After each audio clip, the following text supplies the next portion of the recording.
Headstand, grabe talaga to. Ako din, parang nainganyo ako ba? Na-encourage talaga, kayang-kaya ko to. Sandali.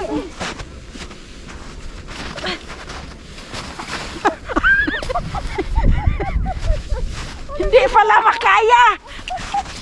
Hindi siya kaya, sorry. We are here in Woodland Acre with my good friend Eileen. And it's really cold here.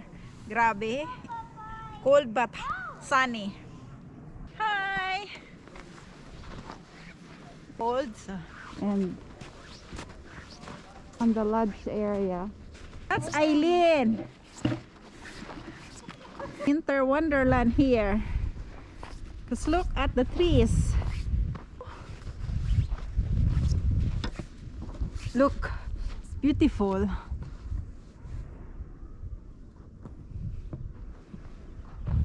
This is a hacienda of Eileen. I wish. This area is perfect for camping. Ganyan din oh. Yung tayong dalawa oh, ganyan. Yes. Oh. It's really beautiful. Though it's cold, but it's beautiful. It's not that bad today because the sun is out. It's so pretty over here. Yay! Birds there. Look. Oh, because they have feeder. Bird feeder. Gusto ko rin din ito.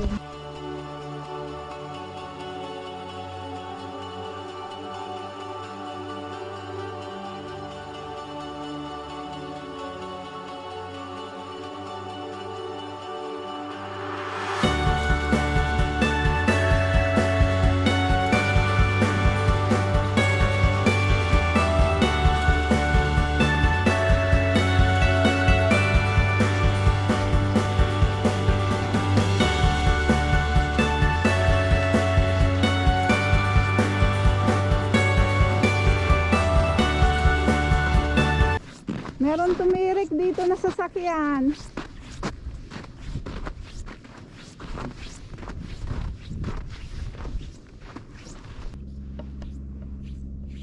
Ibahin kaya yung move tayo doon ako. As afternoon walking, I want to tell you guys, in Nebraska, this Woodland Acre is one of my favorite places because it's in springtime. You can see a lot of animals over here, and around the area we see deers. Sometimes there's a lot of geese as well, and so that's why we love to come back. And the surroundings, it's all white. It's because we just had a snowstorm. It's cold, but it's actually nice. We're used to this now, so it's not really cold. Well, to somebody who's new to Nebraska, this will be very, very, very cold. But for us, it's not Eileen, anymore. how many years you live here in Nebraska? 12 years. In this area, we came here for Well, remember, countless times. did your nanay and tatay came here before?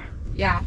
Wow, this is the place where nanay and tatay visited in this area, I remember. Right. There. Yeah, my parents, they had a lot of pictures here and on that hill over there. Yeah, they went. Ang layo nang na ano ni tatay at nanay nyo. They came here in spring and fall. So they have both season. Yeah. So Yeah. come on. Okay, Eileen, we're gonna And then show the place. we'll enjoy more of what we have here in Nebraska. Yes, it's really beautiful. Yes. Okay. That's what we have here. Yay! Hey nanay, punta ka dito nanay kasi maglaro tayo ng snow. Si Eileen lang ang naglaro dito oh.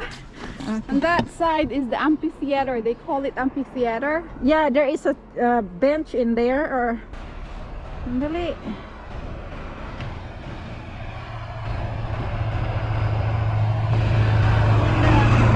Yay! The Pathfinders! Invite your people in Romblon to come to Nebraska. I don't know if they like it here. For a change. This is Eileen's video that she's showing the area where she lived for more than a decade. So I have a story to tell. So we've been in this place for many times, and then there was a time when we had a church activity, and that's cleaning the area. So my husband and I came here to help.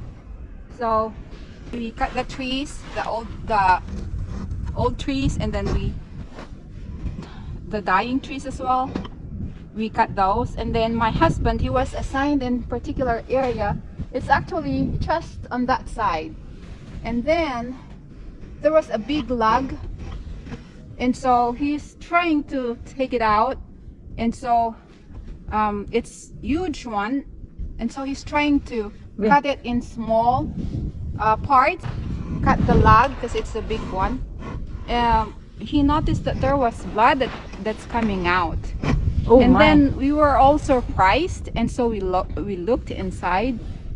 We looked inside, and then we were surprised that there was a cocoon, and so we tried to help the animal because it's not intention or unintentionally. My husband, he was cutting the log, thinking that he was cutting the log, but unfortunately there was the raccoon inside, and so the animal was still alive. Did he cut the animal? Did he accidentally cut the animal? Not the whole of it, not the whole back of it, but yeah, the raccoon came out and was running, but the animal was so bloody. Oh my! It was bloody. I don't know if the animal survived. That area there. Yes, and I don't know if the animal survived because the animal ran away on that going to the lake area. That area there. Yeah. So that was it's not nice. It's a sad story. Something that we always remember. But yeah. That's a sad one, but yeah, I can't forget that one. Yeah, that's a sad story, but something to be watched out. You know, especially in this kind of surroundings. Yeah, let's go over on that side. Yeah. Okay.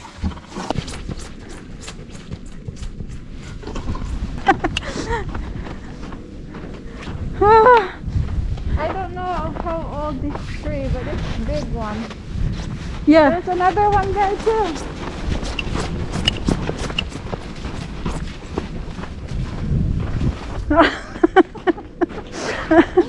That's your favorite tree.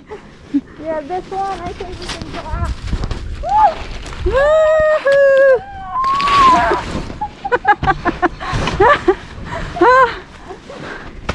Parang ako siguro niyan, mahulog na ako dito, hindi na ako makahawak. Eileen, oh no! Ayan. Oh. Ganda talaga dito. Sandali, Yeah, I think ilagay ko. I think we can walk. Yeah, we can walk there. Yeah, we'll just put this one here.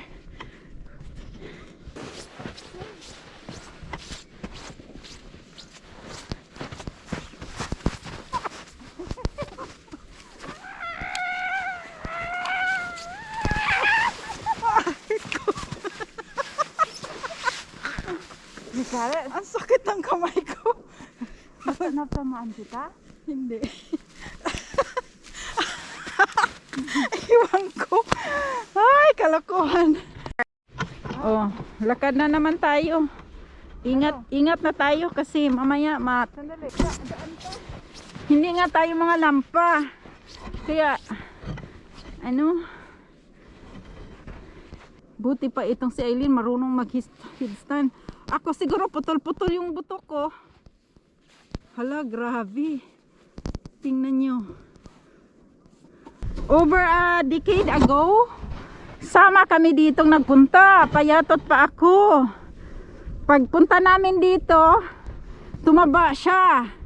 Ngayon, siya na yung sexy, ako na yung mataba. Yan!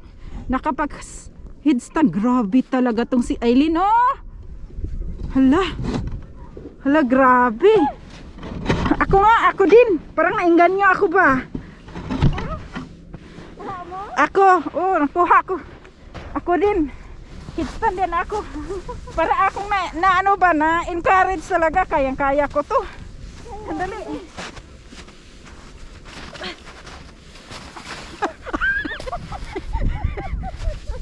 Hindi pala makaya. Hindi siya kaya. Sorry. Sorry. Ang sakit pa naman ang kamay ko. Isip ko lang pala yung kaya. Hindi ko pala kaya talaga. Ha? Kasi maganda tingnan eh. Good side. Ay, late na yung doon eh. Mamaya. Sa bagay, ano naman siguro. Oh. Ayan. Galing. Ganito yung mga laro namin. Mga 40 plus na edad namin. Pero ganon pa rin yung laro namin. Pero grabe pa ang katawan eh. Kaya kaya natin to. Ako naman mag-roll. Mag-roll ka. Roll din ako. Hindi siya masakit. Papunta doon. Ay, hindi makaya. Hindi makaya. Hindi pa nga nagsisimula eh. Hindi makaya, mataba. Maano sa ilalim. Ikaw lang Lin. Kaya. Paano kasi matakaw kumain? Hindi na ako. Isip ko lang siguro yung kaya ko. Hindi ko pala kaya talaga.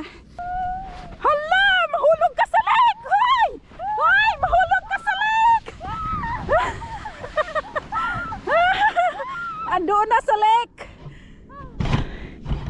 Pabigat katawan ko para ba akong tubol-putol na naligid.